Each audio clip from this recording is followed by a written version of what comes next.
Bonjour bien-aimés, je vous invite à ce que nous puissions partager le Proverbe chapitre 13, juste un verset. Et ce verset nous dit, le paresseux éprouve des désirs, mais il n'arrive à rien. Alors que les aspirations des gens actifs seront comblées. J'ai lu là dans la version du Semeur, je reprends, le paresseux éprouve des désirs, mais il n'arrive à rien, alors que les aspirations des gens actifs seront comblées. Là, dans le livre des Proverbes, il nous est donné une définition du paresseux. Et puis, en même temps, il nous est donné aussi une clé, de la réussite. Une clé de voir l'aboutissement.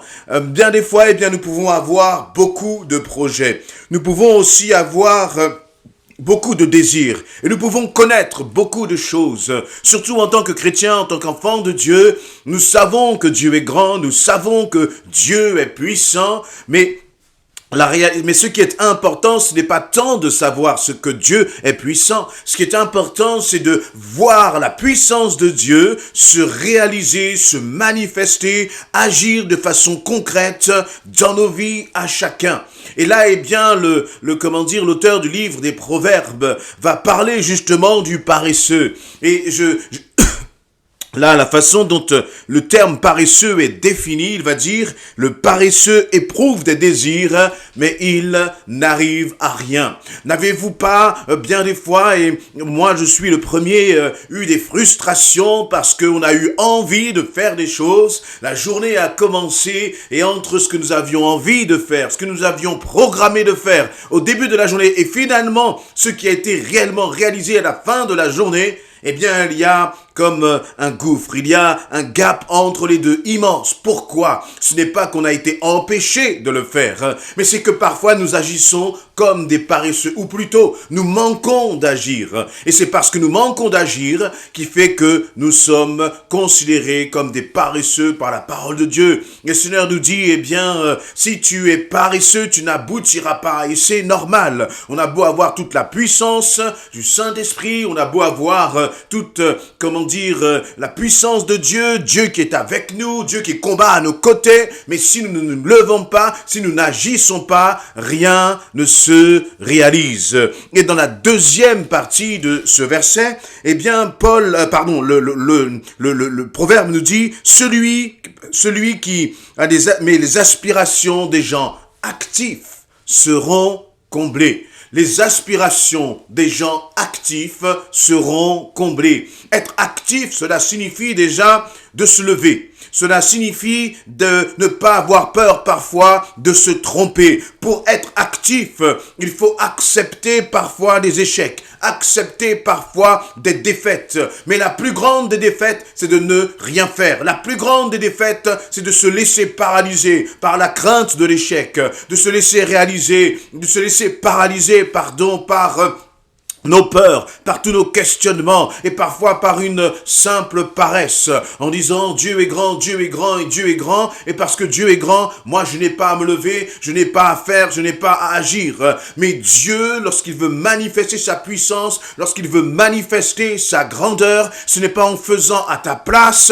mais c'est en agissant à travers toi. Alors à chaque fois que tu vas décider de te lever, à chaque fois que tu vas décider d'être actif, Dieu va manifester sa gloire et toi-même, tu vas être le premier émerveillé. L'apôtre Paul va dire d'ailleurs que la foi sans les œuvres est morte. C'est bien de croire que les choses peuvent changer. C'est bien de croire que Dieu peut impacter. Mais si ta foi ne te mène pas à agir, cette foi ne sert à rien parce qu'il n'y aura pas de transformation, il n'y aura pas d'impact, il n'y aura pas de changement en face de toi dans les situations que tu es en train de traverser. Alors je crois que la Bible nous invite au contraire à nous lever, à agir. Parfois lorsque nous allons agir, comme je le disais, souvent beaucoup critiquent, mais ceux qui critiquent ne sont pas toujours ceux qui sont en action. Ce ne sont pas toujours ceux qui agissent. C'est toujours facile de voir ce qui ne va pas chez les autres, ce qui ne va pas dans ce qu'ils sont en train de faire. C'est toujours facile de voir ce qui est défaillant dans le projet des autres. Mais laisse-moi te demander, où en es-tu dans le projet que Dieu a mis sur ta vie?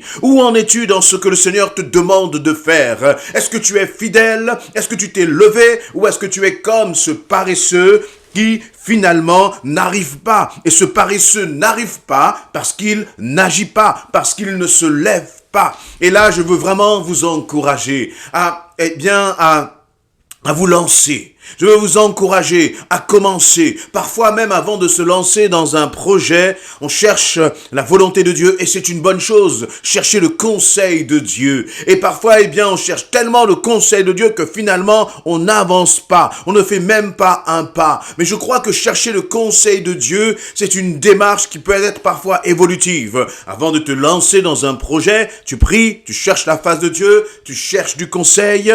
Et puis, si tu reçois une réponse claire du Seigneur qui te dit non, alors n'y va pas. Ne laisse tomber, n'y va pas, sois obéissant. Mais par contre, si la réponse parfois n'est pas si claire que cela, et que tu sais que ce projet n'est pas, de façon claire et nette, contraire à la pensée de Dieu, je t'invite à commencer, à te lever, à commencer à faire un premier pas, à poser déjà une première action. Et puis là, tu vas voir comment les choses vont se dérouler. Et je crois que Dieu va te parler au fur et à mesure. Et d'ailleurs, même lorsqu'on se lance dans ce projet, et que ce projet est à la gloire de Dieu, ce n'est pas parce que le projet est à la gloire de Dieu qu'on ne doit pas rester constamment à l'écoute de ce que le Saint-Esprit est en train de nous dire pendant que nous accomplissons ce projet. Voyez, mais ce qui est sûr, c'est que la peur, la crainte ne doit jamais être ces moteurs qui vont te bloquer ou te paralyser. Voyez, ça doit jamais être par cela que tu dois décider ou non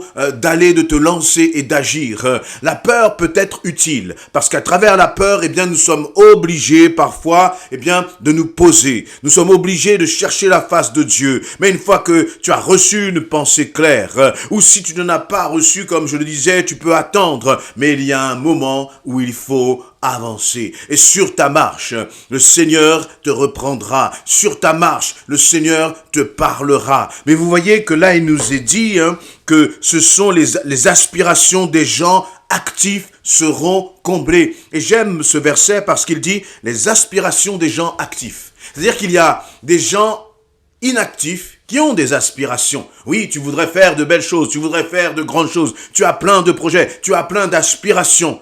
Mais la réalité et la question que tu dois te poser, c'est à quel point es-tu actif par rapport à ces aspirations que tu as. Parce que sinon, tes aspirations ne resteront que des rêves.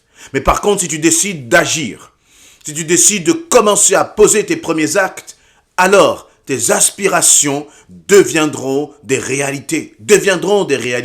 Et si ce ne devait pas être le cas, le Seigneur te corrigera, il changera le cap peut-être, il t'accompagnera. Mais ce qui est intéressant, c'est que dans l'action, nous apprenons. Dans l'action, nous connaissons, nous découvrons aussi Dieu. Parce que le Dieu que tu connais, lorsque tu pries, lorsque tu entends des histoires, tu ne le vis pas du tout de la même façon lorsque tu commences à te lever, lorsque tu commences à te rendre actif. Et c'est en te rendant actif que tu vas expérimenter l'amour, que tu vas expérimenter le pardon, que tu vas expérimenter l'humilité. C'est en te rendant actif que le Seigneur va aussi corriger ton caractère, ta personnalité et ton cœur. Alors que nous qui sommes enfants de Dieu, ne soyons pas simplement des spectateurs dans une société qui nous pousse plutôt à la consommation, mais soyons vraiment des acteurs dans le royaume de Dieu, des acteurs dans le royaume de Dieu. Et je crois que le Seigneur va honorer cela. Cela me fait penser à la parabole des talents, où le maître va partir et va donner les talents aux serviteurs. Pour que les 2 premiers serviteurs puissent multiplier les talents qui leur avaient été confiés, ils ont dû passer d'hommes avec des aspirations, de femmes avec des aspirations, à des hommes et des femmes qui sont actifs. Es-tu actif dans le royaume de Dieu? Simplement as-tu des aspirations? Que le Seigneur ne fasse pas simplement de nous des rêveurs, mais des hommes et des femmes qui agissons au-delà de nos craintes, au-delà de nos peurs, qui allons au-delà justement de ce dont nous avons l'habitude, au-delà de ce que nous maîtrisons, au-delà de notre zone de confort, afin que nous puissions justement agir en étant comme animés de la puissance du Saint-Esprit en nous.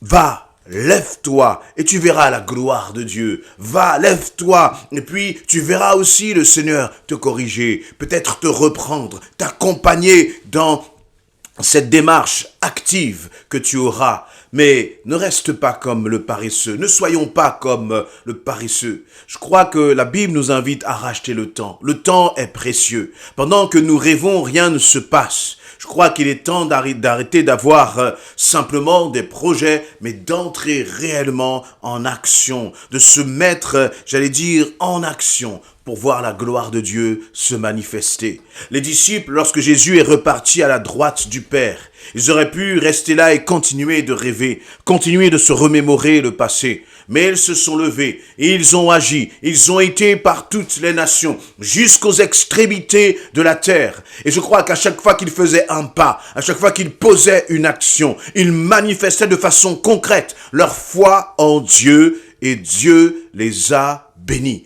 Dieu a honoré leur foi en action. Et toi, mon ami, est-ce que tu veux aussi passer à l'action en t'appuyant sur le Saint-Esprit? Amen.